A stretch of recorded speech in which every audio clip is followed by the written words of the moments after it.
A segunda onda do feminismo é um período de atividade feminista que começou na década de 1960 nos Estados Unidos e eventualmente se espalhou por todo o mundo ocidental e além. Em teoria, o feminismo de segunda onda visava solucionar as desigualdades relacionadas à família, aos direitos reprodutivos, ao mercado de trabalho e assim por diante.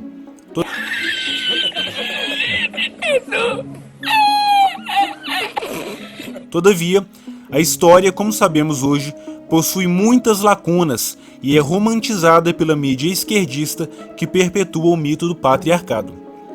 Nos anos 60, feministas de segunda onda alardearam a 7 ventos que a mulher era oprimida e que havia uma onda de violência que permeava grande parte dos países ocidentais.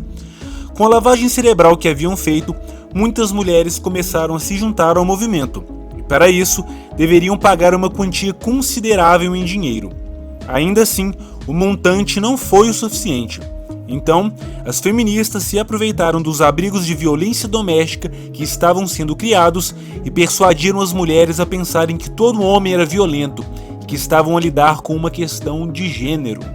Obviamente, a questão da violência doméstica nunca foi uma questão de gênero, e Erin Pitts, fundadora do primeiro abrigo de violência doméstica para mulheres no mundo moderno, foi perseguida por dizer que a violência era um problema maior e multifatorial. Nessa empreitada persecutória, mataram seu cão e houve inclusive ameaças de bomba em sua casa. Juliana! Sai daqui, sua assassina! Sem a teoria do patriarcado opressor, o dinheiro teria que ser dividido e carreiras não poderiam ser construídas sobre o mito do patriarcado tirânico. Quando essas mulheres entraram na universidade no âmbito jurídico, elas começaram a alterar as leis conforme conveniência, de modo ilegal, dando benefícios inúmeros às mulheres e retirando dos homens direitos básicos, como o direito à presunção de inocência. Capivara! Na prática, o que foi feito foi uma espécie de gramscismo, com a tomada das instituições e a perversão da cultura e da moral.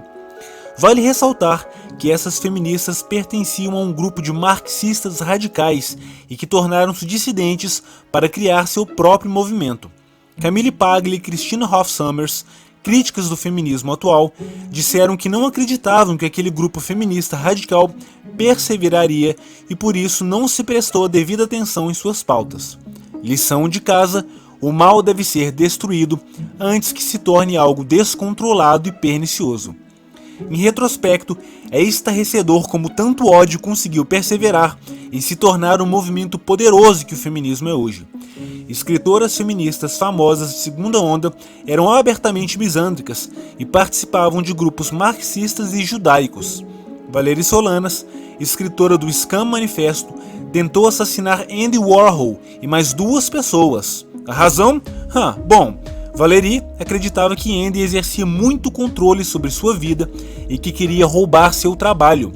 Valerie foi condenada a passar 3 anos numa clínica psiquiátrica e recebeu o diagnóstico de esquizofrenia paranoide com sintomas de depressão. Como não é surpresa, as feministas sempre tiveram problemas mentais graves. Calma, o show de horrores não termina por aqui. Robin Morgan, outra feminista subversiva que tinha planos explícitos de destruição familiar, em apoio à assassina Valerie, foi em frente à cadeia e leu o manifesto escrito pela então condenada. Que merda, hein? Vamos ver alguns trechos desse perverso manifesto. O macho é um acidente biológico. O gene Y masculino não é outra coisa mais que um gene X feminino incompleto, ou seja, possui uma série incompleta de cromossomos.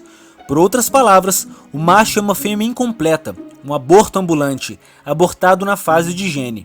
Ser macho é ser deficiente, um deficiente com a sensibilidade limitada.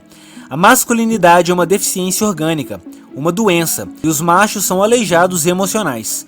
Presos a meio caminho numa zona crepuscular entre os seres humanos e os macacos, sua posição é muito mais desvantajosa que a dos macacos. Ao contrário destes, apresenta um conjunto de sentimentos negativos: ódio, ciúmes, desprezo, asco, culpa, vergonha e incerteza. E o que é pior, tem plena consciência do que ele é e do que ele não é. Sim, cavaleiros, Robin Morgan, além de ter apoiado sua amiga assassina, querer destruir a família tradicional, teve a audácia de ir até a frente do cárcere para ler esse odioso manifesto.